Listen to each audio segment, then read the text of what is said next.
UDFന് ബഹുമാനപ്പെട്ട മുഖ്യമന്ത്രിയോട് ചോദിക്കാനുള്ളത്, അദ്ദേഹം ഇവിടെ തെരഞ്ഞെടുപ്പ് പര്യടനം നടത്തുകയാണ്, പ്രചരണം നടത്തുകയാണ്. കഴിഞ്ഞ 9 വർഷക്കാലത്തെ അങ്ങയുടെ ഭരണ നേട്ടങ്ങൾ പറഞ്ഞുകൊണ്ട്, ഈ ഗവൺമെൻറ് ജനങ്ങൾക്ക് വേണ്ടി ചെയ്ത കാര്യങ്ങൾ മാത്രം പറഞ്ഞുകൊണ്ട് ഈ തെരഞ്ഞെടുപ്പിനെ നേരിടാൻ LDF തയ്യാറുണ്ടോന്ന്?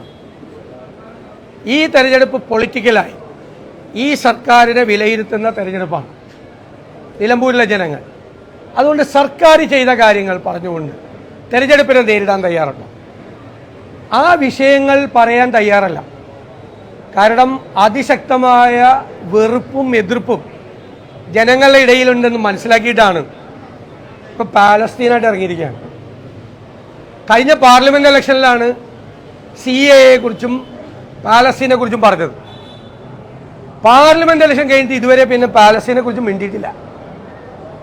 ഇത് തെരഞ്ഞെടുപ്പ് അടുക്കുമ്പോൾ ഇറക്കുന്ന ഒരു സ്പെഷ്യലാണ് പാലസ്തീൻ. ഇപ്പം നിലമ്പൂർ ഉപതെരഞ്ഞെടുപ്പായപ്പോൾ പാലസ്തീൻ വീണ്ടും കൊണ്ടില്ല. അന്ന് CAAയും പാലസ്തീനും ആയിരുന്നു അന്ന്. ഇതിൻ്റെ ഇടയിൽ ഈ വിഷയം ഇതുവരെ സംസാരിച്ചിട്ടില്ല.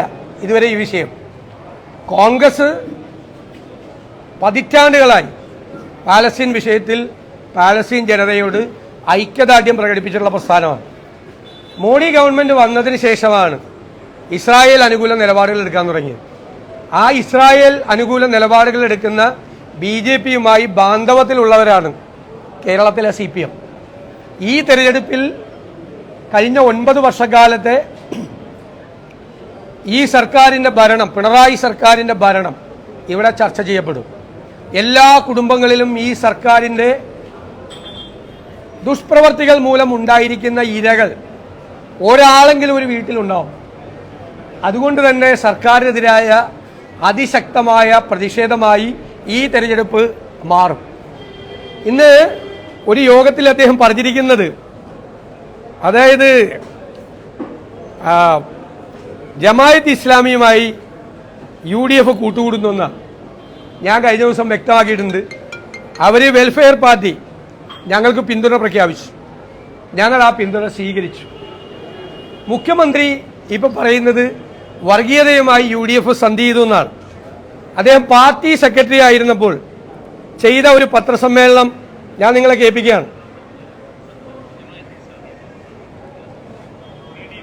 അതിൻ്റെ വീഡിയോയും അതിൻ്റെ ഓഡിയോയും ഞങ്ങളുടെ കയ്യിലുണ്ട്. അതായത് ജമായത്ത് ഇസ്ലാമിയും PDPയും LDFന് പിന്തുണ നൽകിയിരിക്കുന്നു. അതിന് ഞങ്ങൾ സ്വാഗതം ചെയ്തിരിക്കുന്നു. അവർ ശക്തമായ നിലപാടാണ് സ്വീകരിച്ചിരിക്കുന്നതെന്നാണ്. ഞാൻ കഴിഞ്ഞ ദിവസം പറഞ്ഞതുപോലെ CPMന്റെ മുഖപത്രം ജമായത്ത് ഇസ്ലാമിയുടെ പിന്തുണ ആവേശകരവും അഭിമാനകരവും എന്നാണ് പറഞ്ഞത്.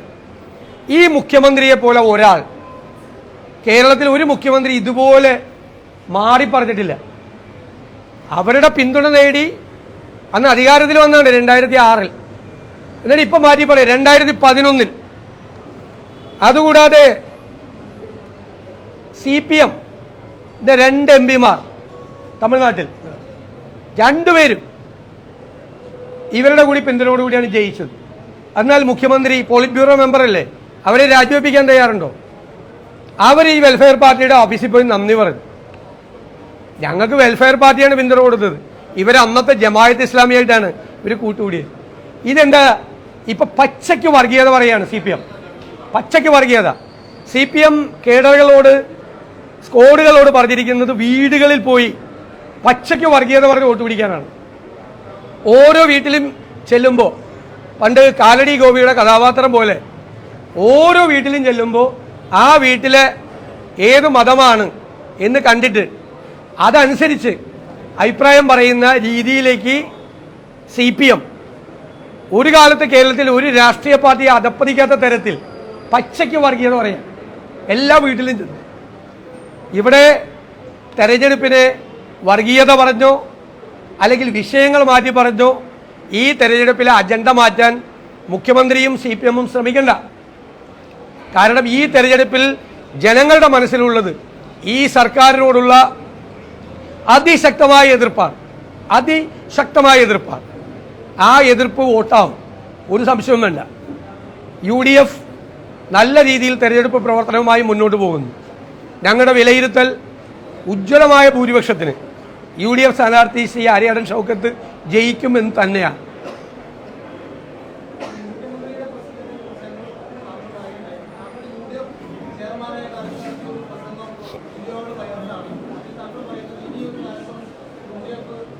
ഈ ചോദ്യം ഇന്നലെ ചോദിച്ചപ്പോൾ ഞാൻ മറുപടി പറഞ്ഞ എല്ലാ ദിവസവും അതേ ചോദ്യം ചോദിക്കണ്ട.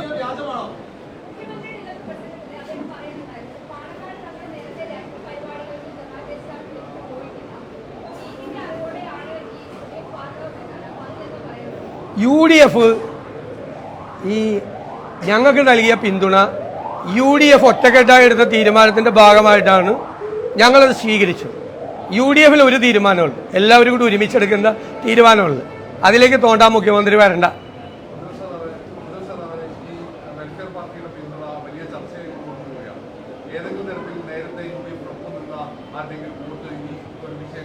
ഒരു തരത്തിലും പോവില്ല, ഒരു തരത്തിലും പോവില്ല.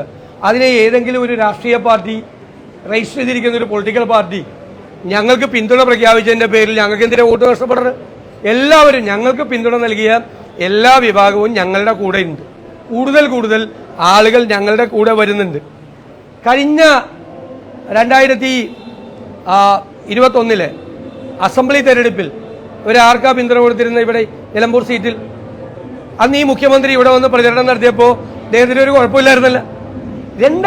ഞാനിവിടെ ഓന്തിന്റെ നിറം മാറുന്നത് പോലെ എനിക്കൊരു മുഖ്യമന്ത്രിയെ കുറിച്ച് പറയാൻ എനിക്ക് വിഷമമുണ്ട്. ഇത്രയും പ്രായമുള്ള ഒരാളെ കുറിച്ച് പറയാൻ ഓന്തിന്റെ നിറം മാറുന്നത് പോലെ ഒരു പാർട്ടിയും അതിന്റെ നേതാവും നിറം മാറുകയാണ്. ഇവിടെ കഴിഞ്ഞ പ്രാവശ്യം അവർ ആർക്കാ പിന്തുണ കൊടുത്തിരുന്നത്? ആർക്കായിരുന്നു? കഴിഞ്ഞ നിയമസഭാ തെരഞ്ഞെടുപ്പിൽ ആർക്കായിരുന്നു? എന്നിട്ട് മാറ്റി പറയുകയാണ്. ഒരു ഇത് വേണ്ടേ? ജനങ്ങളുടെ സാമാന്യ ബുദ്ധിയെ വെല്ലുവിളിക്കുകയാണ്. എന്നിട്ട് ഒറ്റയടിക്ക് പറയാണ്. എന്നിട്ട് PDP പിന്തുണ സ്വീകരിക്കുകയാണ്. അബ്ദുൽ നാസർ മദനി തീവ്രവാദിയായതുകൊണ്ട് ആ തീവ്രവാദിയെ ഞങ്ങളുടെ പോലീസ് പിടിച്ച് തമിഴ്നാട് പോലീസിന് കൈമാറി എന്ന് PRDയുടെ പുസ്തകത്തിൽ എഴുതി വെച്ച ഗവൺമെന്റാണ് CPM ഗവൺമെന്റ്. അപ്പോൾ ആ തീവ്രവാദിയുടെ പാർട്ടിയുടെ പിന്തുണ സ്വീകരിക്കുക. ഞങ്ങളൊന്നും പറഞ്ഞില്ല അതിനെക്കുറിച്ച്. ആ രാഷ്ട്രീയ പാർട്ടി കഴിഞ്ഞ പാർലമെന്റ് തെരഞ്ഞെടുപ്പിൽ അവർക്ക് പിന്തുണ കൊടുത്തു. ഈ നിലമ്പൂരും പിന്തുണ കൊടുത്തു. അത് അവരുടെ ഇഷ്ടം. ഞങ്ങൾ അതിനെയൊന്നും കുറ്റപ്പെടുത്തിയില്ലല്ലോ. പക്ഷെ അവരെ കുറിച്ച് ഏറ്റവും മോശമായിട്ട്, മദനിയെക്കുറിച്ച് ഏറ്റവും മോശമായിട്ട് ആരാ പറഞ്ഞത്? CPM. ഏറ്റവും മോശമായിട്ട് കേരളത്തിൽ ഒരു രാഷ്ട്രീയ പാർട്ടിയും പറയാത്ത രീതിയിൽ മദനിയെ അധിക്ഷേപിച്ച് തീവ്രവാദി എന്ന് വിളിച്ച പാർട്ടി CPM ആണ്. എന്നിട്ട് ഇപ്പം ആ പിന്തുണ കുഴപ്പമില്ല. പിന്നെ മറ്റൊരാളുണ്ടല്ല, ഹിന്ദു മഹാസഭ.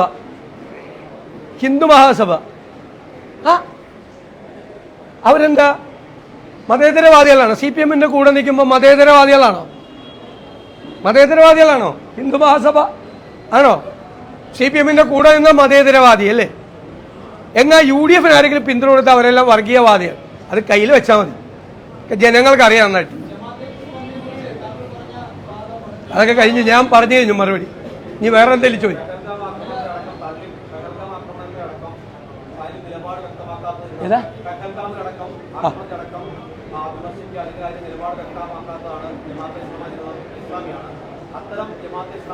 ഞാൻ അതൊക്കെ അവരോട് നിങ്ങൾ ചോദിക്കും. അവർ പത്രസമ്മേളനം നടത്തുമ്പോൾ നിങ്ങൾ അവരോട് പോയി ചോദിക്കും.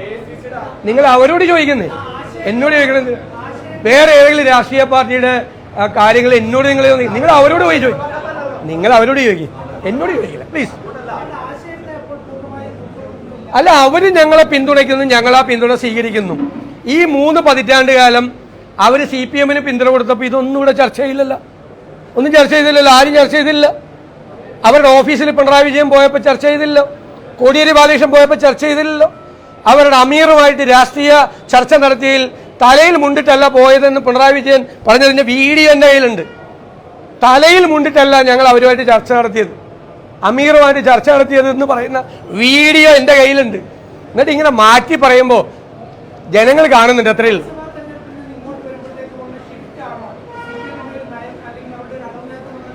ലോക്സഭാ തെരഞ്ഞെടുപ്പ് കാലത്ത് പാലസ്തീൻ CAA 35 ദിവസം തുടർച്ചയായി ഉന്നയിച്ച് ന്യൂനപക്ഷ പ്രീണനത്തിന് വേണ്ടി ശ്രമിച്ചു. അത് കഴിഞ്ഞപ്പോൾ നല്ല തിരിച്ചടി കിട്ടി. അത് കിട്ടിയില്ല. പിന്നെ ഭൂരിപക്ഷ പ്രീണനമായി. എന്നിട്ടാണ് മുഖ്യമന്ത്രിയുടെ PR ഏജൻസി ഡൽഹിയിൽ പോയി മലപ്പുറത്തെക്കുറിച്ച് നോട്ട് കൊടുത്തത് എല്ലാ പത്രാഫീസിലും. അത് മതിയാകാതെ മുഖ്യമന്ത്രി ഹിന്ദുവിൽ ഇന്റർവ്യൂ കൊടുത്തു. മലപ്പുറത്ത് മുഴുവൻ തീവ്രവാദ പ്രവർത്തനമാണ്, വിധ്വംസക പ്രവർത്തനമാണ്, സ്വർണ്ണക്കള്ളക്കടത്താണ്, ക്രിമിനൽ ആക്ടിവിറ്റിയാണ്. ആ പണം മുഴുവൻ ദേശവിരുദ്ധ പ്രവർത്തനങ്ങൾക്ക് ഉപയോഗിക്കുന്നു. LDFിൻ്റെ കൺവീനർ പ്രിയങ്ക ഗാന്ധി ജയിച്ചപ്പോൾ പറഞ്ഞു തീവ്രവാദികളുടെ വോട്ട് കൊണ്ടാണ് ജയിച്ചത്. അപ്പോൾ പ്രിയങ്ക ഗാന്ധിക്ക് വോട്ട് ചെയ്ത ഈ മലപ്പുറം ജില്ലയിലെയും വയനാട് ജില്ലയിലെയും കോഴിക്കോട് ജില്ലയിലെ ആളുകളൊക്കെ തീവ്രവാദികളാണ്. 95,000 വോട്ടാണ് അവർക്ക് ഇവിടെ കിട്ടിയത്, ഈ നിയോജകമണ്ഡലത്തിൽ കിട്ടിയത്. ആ 95,000 പേര് 65,000 വോട്ടിൻ്റെ ഭൂരിപക്ഷമാണ് നിലമ്പൂർ പാർലമെന്റ് മണ്ഡലത്തിൽ പ്രിയങ്ക ഗാന്ധിയുടെ ഭൂരിപക്ഷം. തീവ്രവാദികളാണ് അവരെല്ലാം. ഇവരെന്തൊക്കെയാണ് പറഞ്ഞിരിക്കുന്നത് ഈ ജില്ലയെക്കുറിച്ച്, ഈ ജില്ലയിലെ ജനങ്ങളെക്കുറിച്ച്? ഒരു ഡസൻ പ്രസ്താവനയാണ് ഈ വിജയരാഘവൻ നടത്തിയിട്ടുള്ളത്. ആ വിജയരാഘവനാണ് ഇവിടെ ചുമതല കൊടുത്തിരിക്കുന്നത് വർഗീയത പടർത്താനാണ്. CPM ഈ തീവ്ര വർഗീയത പറയുന്ന ചില മതസംഘടനകളെയും ചില രാഷ്ട്രീയ പാർട്ടികളെയൊക്കെ മറികടന്ന് അതിനേക്കാൾ പച്ചവെള്ളത്തിന് തീപിടിപ്പിക്കുന്ന വർഗീയത തെരഞ്ഞെടുപ്പിൽ ഉണ്ടാക്കാൻ നോക്കുക. കാര്യം എന്ന് വെച്ചാൽ ഗവൺമെന്റിനെതിരായിട്ടുള്ള ജനങ്ങളുടെ പ്രതിഷേധത്തിൽ നിന്ന് ഫോക്കസ് മാറ്റാൻ വേണ്ടിയിട്ടാണ്. ഞങ്ങളുടെ പ്രചരണത്തിന്റെ ഫോക്കസ് മരുന്നില്ലാത്തതും മാവേലി സ്റ്റോറിൽ സാധനമില്ലാത്തതും ക്ഷേമനിധി പെൻഷൻ കൊടുക്കാത്തതും സാമൂഹ്യ സുരക്ഷാ പെൻഷൻ തടസ്സപ്പെട്ടതും കേരളത്തിന്റെ ഖജനാവ് കാലിയാക്കിയതും 3 പ്രാവശ്യം വൈദ്യുതി ചാർജ് കൂട്ടിയതും വീണ്ടും ഈ തെരഞ്ഞെടുപ്പ് തുടങ്ങിയപ്പോൾ തന്നെ 32 പൈസ ഇനി കൂട്ടാൻ വേണ്ടി റെഗുലേറ്ററി അതോറിറ്റിക്ക് അയച്ചതും ഉൾപ്പെടെ സർക്കാർ കേരളത്തിലെ ജനങ്ങളെ പ്രയാസപ്പെടുത്തുന്ന, ബുദ്ധിമുട്ടിക്കുന്ന, ജീവിക്കാൻ അനുവദിക്കുന്നില്ല. പിന്നെ ഇന്നും ഒരു കാട്ടാന ചവിട്ടിയൊരു സ്ത്രീ മരിച്ചു. എന്ത് നടപടിയാണ് ഈ ഗവൺമെന്റ് എടുത്തിട്ടുള്ളത്? ജനങ്ങളെ വന്യജീവികൾക്ക് വിട്ടുകൊടുത്തിരിക്കുകയാണ്, അവരുടെ വിധിക്ക് വിട്ടുകൊടുത്തിരിക്കുകയാണ്. മലയോരത്തെ ജനങ്ങളെ അവരുടെ വിധിക്ക് വിട്ടുകൊടുത്തിരിക്കുകയാണ്. ഒരു നടപടി സർക്കാർ ചെയ്യുന്നില്ല. കിടങ്ങ് കുഴിക്കുന്നില്ല, ഫെൻസിങ് സ്ഥാപിക്കുന്നില്ല. പരമ്പരാഗതമായി ചെയ്തുകൊണ്ടിരിക്കുന്ന കാര്യങ്ങൾ മുഴുവൻ 3-4 കൊല്ലക്കാലമായി വഴിയിലാണ്. മറ്റ് സംസ്ഥാനങ്ങൾ ചെയ്യുന്ന ആധുനികമായ സങ്കേതങ്ങൾ ഒന്നും ചെയ്യുന്നില്ല. മനുഷ്യർ ഭീതിയിലാണ്. ഈ നിലമ്പൂർ നിയോജകമണ്ഡലത്തിൽ പുലി ഇറങ്ങി. ഇന്നലെ അങ്ങാടിയിൽ പുലി ഇറങ്ങി. പേടിച്ച് വരണ്ടാണ് ഇരിക്കുന്നത്. കുട്ടികളെ സ്കൂളിൽ പഠിപ്പിക്കാൻ അയക്കാൻ പേടിയാ, പുല്ല് ചെത്താൻ പോകാൻ പേടിയാ. പശുവിനെ കൊണ്ടാണ് ജീവിക്കുന്നത് മലയോരത്ത് പറന്ന്. ആ പാല് കൊണ്ടേ കൊടുക്കാൻ ഭീതിയാണ്. പ്രായമുള്ളവരെ പുറത്തിറങ്ങിയ വീട്ടിലുള്ളവർ പേടിച്ചായിരിക്കണം തിരിച്ചു വരുമെന്നു. എന്നിട്ട് ഈ ഗവൺമെന്റ് എവിടെ ഗവൺമെന്റ്? ഈ ഹ്യൂമൻ ആനിമൽ കോൺഫ്ലിക്റ്റ്, വന്യജീവി ആക്രമണത്തെ തടയിടാൻ ചെറുവിരൽ അനക്കിയിട്ടില്ല. എന്താ കേന്ദ്ര ഗവൺമെന്റ് പറഞ്ഞത്? ചീഫ് വൈൽഡ് ലൈഫ് വാർഡന് അധികാരമുണ്ട് മനുഷ്യജീവന് അപകടം വരുത്തുന്ന മൃഗങ്ങളെ വെടിവെച്ച് കൊല്ലാനും അത് ഡെലിഗേറ്റ് ചെയ്യാൻ, മറ്റുള്ളവർക്ക് ആ അധികാരം കൊടുക്കാനുള്ള അധികാരം. എന്തേ കേരളത്തിൽ ഉപയോഗിക്കാത്തത്? മനുഷ്യജീവന് അപകടം വരുന്ന വന്യജീവികളെ കൊല്ലാൻ വന്യജീവി നിയമത്തിൽ വകുപ്പുണ്ടായിട്ടും കേരളത്തിൽ എന്തുകൊണ്ട് ഉപയോഗിക്കുന്നില്ല? എന്തുകൊണ്ടാണ് ഉപയോഗിക്കാത്തത്? എന്നിട്ട് ഇപ്പൊ ഈ തെരഞ്ഞെടുപ്പ് വന്നപ്പോൾ ഇറങ്ങിയേക്കാണ് കേന്ദ്രത്തിലോട് പറഞ്ഞിരുന്നത്. ഇത്ര നാൾ എവിടെയായിരുന്നു? ഈ സർക്കാർ വന്നതിന് ശേഷം 1000-ലധികം പേരാണ് കൊല ചെയ്യപ്പെട്ടത് വന്യജീവി ആക്രമണത്തിൽ. 8000-ലധികം പേര് പരിക്കേറ്റ ആശുപത്രിയിലാണ്. ഈ വർഷം ജനുവരി മുതൽ എത്ര പേരെയാണ് ആന ചവിട്ടിക്കൊന്നത്, പുലി കടിച്ചു കൊന്നത്, കടുവ കൊന്നത്? സർക്കാരില്ലായ്മയാണ്, സർക്കാരില്ലായ്മ. മലയോരത്തെ ജനങ്ങളുടെ ജീവിതത്തിൽ അവർ തെരഞ്ഞെടുത്തയച്ച സർക്കാരിന്റെ സാന്നിധ്യം ഉണ്ടോ? അവർക്കില്ല, അവർക്ക് അനുഭവിക്കുന്നില്ല. പാവപ്പെട്ട ആദിവാസികൾ അവര് അനുഭവിക്കുന്നുണ്ടോ? ഒരു സർക്കാർ ഇവിടെ ഉള്ളതായിട്ട് തോന്നുന്നുണ്ടോ? സർക്കാരില്ലായ്മയാണ് മുഖമുദ്ര.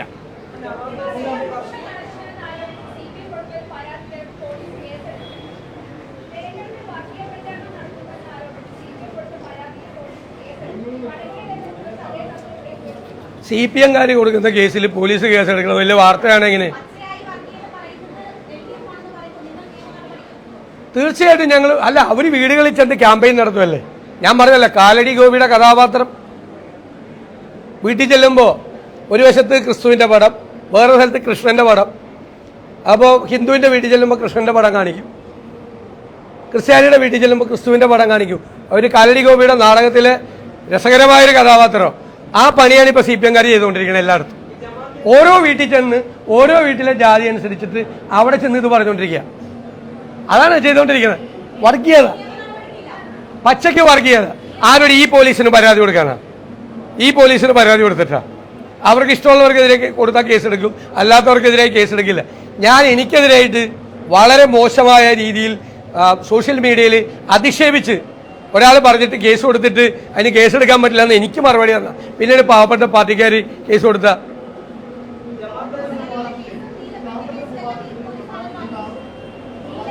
പ്ലീസ് എങ്ങനെ എന്നിട്ട് എന്തായി? അല്ല എന്നിട്ട് എന്തായി? ആ പോലീസ് ഒരു മന്ത്രി വിളിച്ചു പറഞ്ഞതനുസരിച്ച്, എസ് പിയോട് പറഞ്ഞതനുസരിച്ച് ഞങ്ങളുടെ സ്ത്രീകളായ നേതാക്കന്മാർ താമസിക്കുന്ന ഹോട്ടൽ മുറി അർദ്ധരാത്രി റെയ്ഡ് ചെയ്ത്. ഇതെവിടെ കേസ്? എന്തായി? നീലപ്പെട്ടി ഇവിടെ പന്നിക്കണിയായിട്ട് ഇറങ്ങി ആദ്യം. എന്നിട്ട് പറയും ഞങ്ങളെ UDF ഇലക്ഷനിൽ ജയിക്കാൻ, ഷൗക്കത്തിനെ ജയിപ്പിക്കാൻ ഒരു പന്നിക്കണിയെ ഒരുക്കി ഷോക്കടിപ്പിച്ച് ഒരു കൊച്ചിനെ കൊന്നു. ആ രീതിയിലല്ലേ പറഞ്ഞൊരു മന്ത്രി. അതിന് കൊടപിടിച്ചു കൊടുത്തില്ലേ ഗോവിന്ദൻ കൊടപിടിച്ചു കൊടുത്തു. മുഖ്യമന്ത്രി ഇയാളെ ശാസിച്ചെന്ന് പറയണത് ആരെ? ഞാൻ വാർത്ത കണ്ട്, എനിക്കറിയില്ല. എനിക്ക് മുഖ്യമന്ത്രിയോട് ചോദിക്കാനുള്ളത്, ആ ശശീന്ദ്രൻ പറഞ്ഞത് അതുപോലെ ഏറ്റു പറഞ്ഞ ആ ഗോവിന്ദനോട് പട്ടിൽ പൊതിഞ്ഞൊരു ശകാരമെങ്കിലും നടത്തണ്ടേ? എന്താണോ ഗോവിന്ദ ഇങ്ങനെയൊക്കെ പറയണെന്ന് എന്തെങ്കിലും ചോദിക്കണ്ടേ? മുഖ്യമന്ത്രി ചോദിക്കണ്ടേ? എന്ത് വൃത്തികേടാണ് ഈ കേരളത്തിലെ CPM സെക്രട്ടറി പറഞ്ഞത്? എന്ത് വൃത്തികേട്! ആ കെണി വെച്ചാൽ രാഷ്ട്രീയ ഗൂഢാലോചനയുണ്ട് എന്ന് തെരഞ്ഞെടുപ്പിൽ എന്തും പറയാൻ മടിക്കാത്ത ആളാണ് ഇവര്. എന്തും പറയാൻ. എന്നിട്ട് ഇട്ടിട്ട് ഓടിയില്ലേ? പന്നിക്കണിയും കൊണ്ട് ഓടിയില്ലേ? നീലപ്പെട്ടിയും കൊണ്ട് ഓടിയ പോലെ പോയ വഴിയിൽ പുല്ല് പോലും മുളച്ചിട്ടില്ല.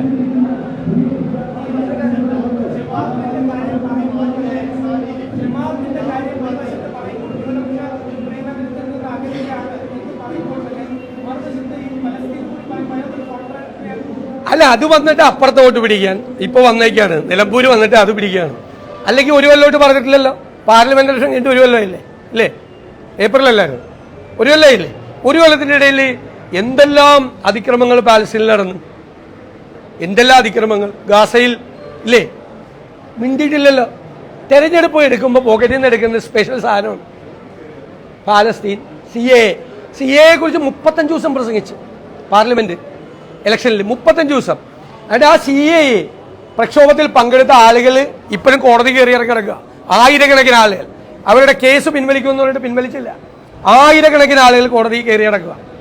എന്നിട്ട് ഹിന്ദു മഹാസഭയുടെ പിന്തുണ അവരെ കെട്ടിപ്പിടിച്ച്, BDP കെട്ടിപ്പിടിച്ച് നമ്മളോട് മതേതരത്വം പഠിപ്പിക്കാൻ വേണ്ടി വരിക. വേണ്ട, ഇങ്ങോട്ട് വരണ്ട. അത്രയും